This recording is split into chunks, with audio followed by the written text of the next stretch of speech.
So Kelly is getting ready to make one of her famous apple pies. She has one of her helpers here on the counter, Kitty.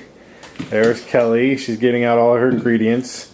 She makes many pies and is famous for that. She's going to make us an apple pie to have for dessert for tonight. She makes various fruit pies, cherry, apple, and then cream pies and all sorts of different pies. Not a big meat pie maker, but she like Sweeney Todd. Yeah, she makes her own crust from scratch and then makes cuts up the apples or picks the cherries and does everything from scratch. So she's getting all her ingredients out now and getting ready to get set up. And as you can see, Kitty is investigating. Usually once the real cooking begins, Kelly kind of shoos him away. And one of her nifty gadgets she got a little while ago was an apple core to peeler, excuse me, peeler and peel slice. Yes, it does everything that you need, and it actually attaches to a countertop with a suction cup so that you can have it do everything for you. So I'm making apple pie because that's the only pie Brian will eat. Even though I'm famous for making pies, he will only eat my apple pie. I'm a fan of the apple pie as opposed to the cherry pie or other pies. Her chocolate pie is pretty good too. No, that's right. Other members of the family will eat any flavor she has. Yes, other people aren't so picky. Yes, when we go to Thanksgiving or other events, she makes multiple pies usually because there's enough people to eat them all, and then everyone has something they like. She also makes pumpkin pies, usually at Thanksgiving. You'll notice I'm measuring very carefully and using the recipe very closely. Yeah. Kelly's kind of Kelly's got her own recipes in her head for most of her pies. She even, has worked to refine her recipes over the years through many efforts, and has a couple different crust styles, at least on the top, that she uses, depending on what type of pie it is. What are the different crust styles called? I do a crumb topping. Is that what you mean? Yeah, and then there's like the crosshatch one. Lattice, yeah. And I do double crust, and Yeah. then sometimes just plain old single crust. This is going to be crown crust, because I'm trying to reproduce what I did at the 4th of July, which was very delicious. And Kelly is a believer in kind of more natural, old-style ingredients like butter instead of margarine and Crisco. I use Crisco. Crisco's not natural at all. Well, but it's not a new age, newfangled whatever replacement formula, that's based on more chemicals than anything. Well, it is based on pure chemicals, but that's okay. It's old style pure chemicals. Those are allowed, apparently. Only in pies. Only pie crust. One of the other helpers is here, Domino, asking to go out. Yes. Come here. Domino does not jump up on the counter like Kitty does, but she will come up and rub against you, asking to be pet while you're trying to do something else.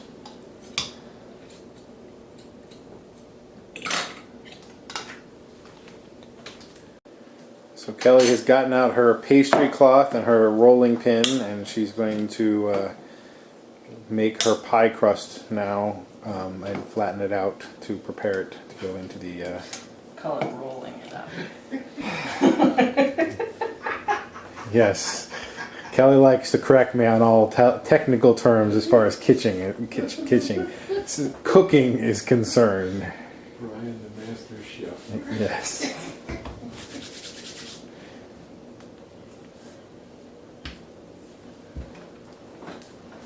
Well, my grandma taught me to roll out a pie crust from the inside out. So you start in the middle and pull it towards you or push it away from the middle.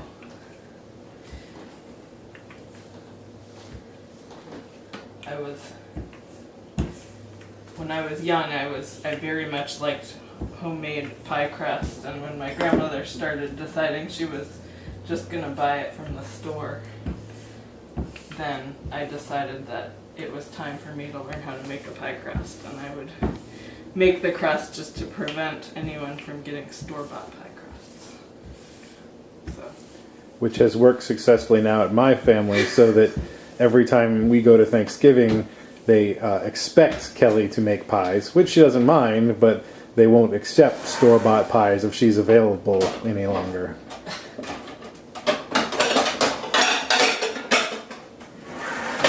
We have a cabinet full of various dishes and things that Kelly can use to make multiple pies at once.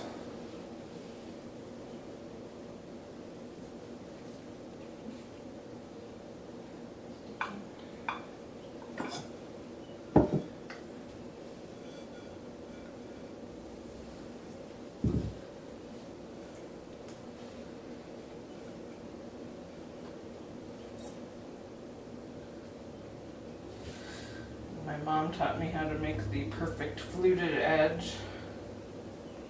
Your mom, not your grandmother? No, my mom. Yeah. Wow. Although my grandmother does the same thing, so probably she showed my mom. And when I was little, and I would, well, even when I was older, when I would make pies for my family, my grandmother, who grew up in the South, in Louisiana and Texas, on a farm, always says how her mama would be so proud if she saw my pies. I do some of her, one recipe from my grandmother's mother, my great-grandmother, that I make is, we used to call it a cheesecake pie. That's what the old recipe card said, but we found out that somebody misinterpreted it, and it was actually a lemon chess pie. And my cousins and my brother and I all really liked that. And that was straight from my great-grandmother's cookbook. I don't mind eating the scraps. Kelly is a firm believer in taste testing the food as it. I'll make sure it's good before I give it to someone else.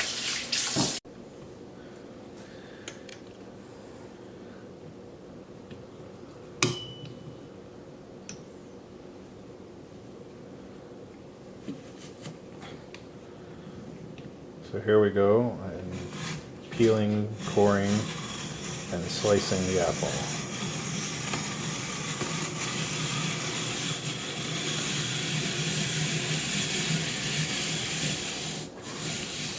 I love how it has the skin is all one piece. Yes. The apple is all one piece too, if you don't break it when you do that.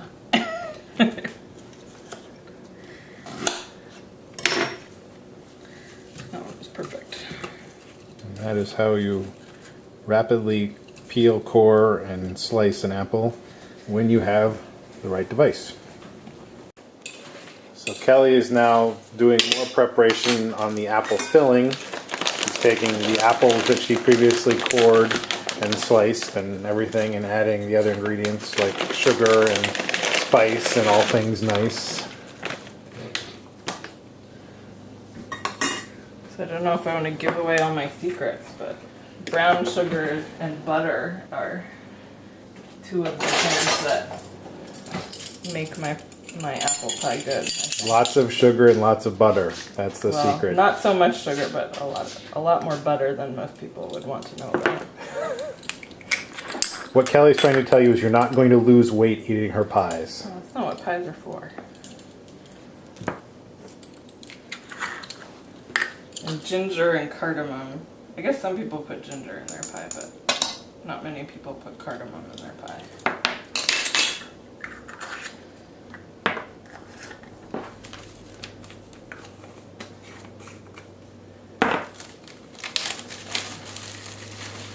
Fresh nutmeg. I feel like I'm on a cooking show. Now you just grate the fresh nutmeg.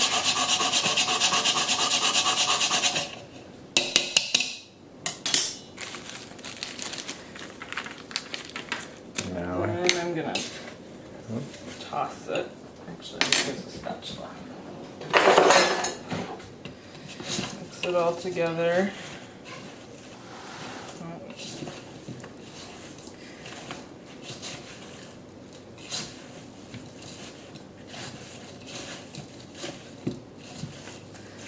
And then crust over here. You don't need to put the butter in yet? I'll put the butter on top because then it melts down to the bottom. Because if the butter's on the bottom, it doesn't melt through the top layers. Right. Of Butter doesn't melt apple. up. Right. So I try to make it somewhat neat. And then half a stick of butter. Quite half a stick. Okay. 40% of a stick of butter. So I'm gonna let that butter melt, and then I'll put the crumb topping on. Put it in the oven. Oh, yeah. Okay. So Kelly is putting on the crumb topping. Narnia has come to investigate. Narnia is here to help. Luckily, In case I drop something. yeah. Hopefully, we don't drop something in the oven that he decides to go after. Oh, God, that's dumb. So Kelly is sprinkling on her crumb topping. Which has more butter in it. Yes, more butter, because you know the other half of the stick of butter.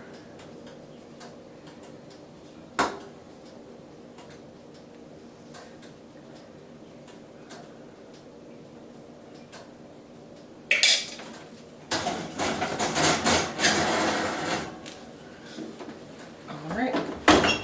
So now, how long do we wait to eat this, Kelly? 40 minutes-ish, 45. Okay. So the final result of Kelly's baking here is the pie. And so we are now going to have the honor of enjoying the pie with some ice cream. So Kelly is cutting up her pie to serve to us. Do you want ice cream? It's just A vanilla. little. Okay. I assume you want ice cream? Yes, please. I think my mom might want a smaller slice. Yeah, that's more me. Those are all the same size. Oh, okay. But this can be yours. Good. That's nice. So here you can see the lovely insides of Kelly's pie. And now we're going to go eat the pie.